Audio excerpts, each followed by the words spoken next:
All right, hello everyone. Here we have Evelynn-Mongo's Welsh Terrier puppies. Today is November 9th, 2024. These guys were born October 1st, 2024, so they are 5.5 weeks old. There are two boys, blue and green, and one girl, which is like pink coral color. And all three of these puppies are still available, which honestly blows my mind because Evelynn-Mongo are such gorgeous, gorgeous Welsh Terriers. And Evelyn has had so many beautiful, beautiful, beautiful, well-tempered puppies in the past. And these guys are just a prize. I just can't believe not even one person has reserved any of these three. So don't miss your chance because it's going to go quick. All of a sudden, they're going to be gone. Did you just pee on the rug? Oh, you both did. Where's my wipes? What was I saying?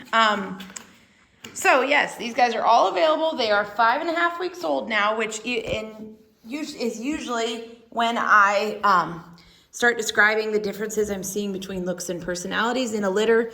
And typically 5.5 to 6 weeks is when we do puppy picking. So if you put a deposit down to reserve one of these guys, you get your pick, and you get to pick right away, which is awesome. So you can literally reserve the green male or the blue male or the coral female. This is the female right here. A lot of times when they're younger than this, then usually we say, okay, you're going to get first pick of the two males and we'll wait to do puppy picking till they're a little older. So that's kind of cool that we're past that and you can see their personalities and pick based on that. This is a great litter of puppies. This is Evelyn's last litter before she retires.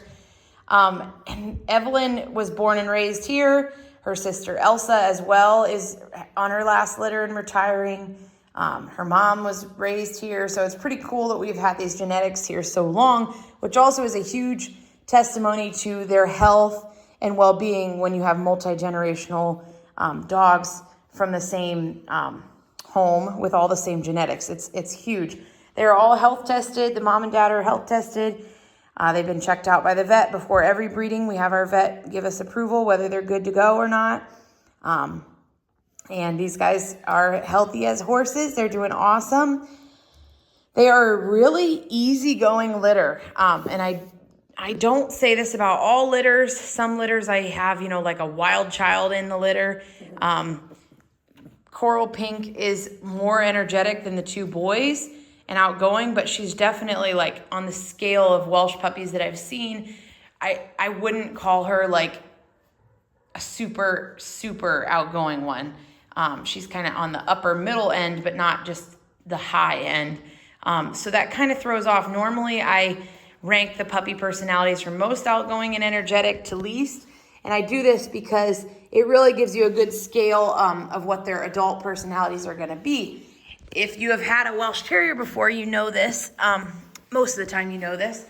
But under the umbrella of being a Welsh Terrier, which means under the umbrella of being a Welsh, which means you have, I just repeated myself.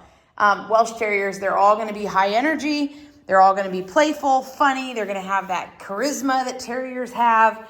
And that humor, human-like personality, smartness, all that stuff. So under that umbrella, I'm having a hard time spitting this out. Under the umbrella of being a Welsh Terrier where they have all those traits shared, they also have their own individual personalities. So no two Welshes are ever the same. It's truly incredible. It's like humans or like siblings in a family. They share many similarities, but they are not the same. So if you are getting a Welsh Terrier because you had one as a kid and you want one exactly that same way as that one is, you got to understand they all have different personalities and differences.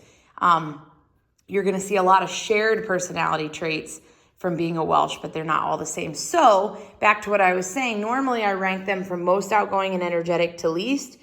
And I'll still do that, but with the caveat of you understanding that the one that I say is the most outgoing in this litter, which is the female, is still not like in a larger litter with more puppies. She would likely be like the upper middle and not the very top. So just with that understanding, now she's going to show you, hey, I do love to play. Yeah, I love to play. So what does it mean to be a more outgoing, energetic puppy? A lot of times what we see in those outgoing and energetic puppies is they grow up to be a little bit more alpha-like.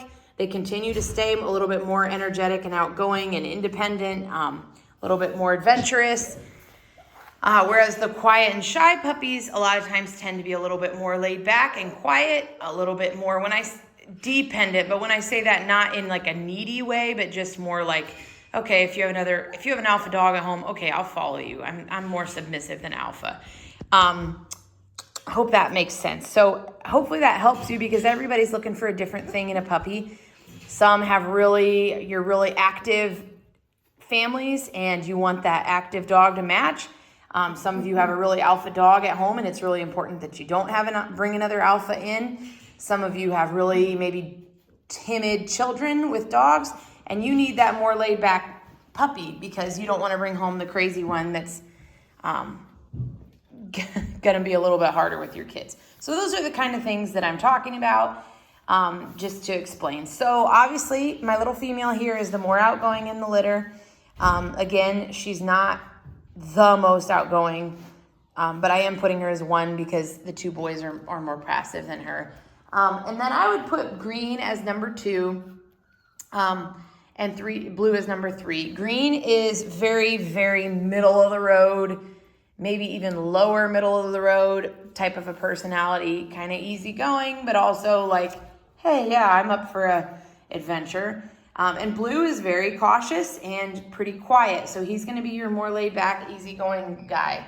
Again, there's no such thing as a quiet, laid back Welsh Terrier. I mean, there are like older adult ones that have settled down, but they're still a more high energy breed than a outgoing type personality of a different type of breed. Sometimes they're just high energy and everything's kind of scaled up with a Welsh Terrier. So hopefully that kind of gives you an idea of the personality you're looking for. Please feel free, if you're like looking at these trying to decide, feel free to reach out to me. I'm happy to walk you through the process and what works for your family. You can tell me what kind of house you have. Do you have a fenced in yard? Do you have young kids? Do you have older kids? Are you active? All that kind of stuff. And I can kind of give you some suggestions. Size-wise, these 3 are very, very similar. Green is just really chunky. He's a really solid boy. But height, like none of them are really taller or shorter than the other. You can look at their faces and check out, they all have really pretty faces. But you can check out the shade of brown on their face. Welsh Terriers come in grizzle and tan and black and tan, and you really don't know what color they're going to be until that wiry adult hair starts coming in at about 6 to 9 months. So sometimes it can be hard to interpret if they're going to be black and tan or grizzle and tan. But you can look at the shade of brown on their face, and if it's kind of that dark reddish color, your odds are higher of black and tan, which truthfully, these guys are all Blue, I would say, is the darkest, but these are all pretty dark. Sometimes the brown on their face is almost blondish. Like Green has maybe a little bit of lighter, but it's still pretty chestnutty. So I always try to point that out. It's just one of those things you really don't know till they're older. But so yeah, these are Evelynn-Mongo's puppies. You can check out pictures and videos of both mom and dad and all the weekly videos of these guys and just all the information on our website, on the currently available page. It's anspups.com/shop, and you can see all the information about them. That's where you can reserve them, and you can always email me at info@anspups.com, and Ann is spelled with an E, Ann with an E. So if you have any questions, let me know. Happy to help.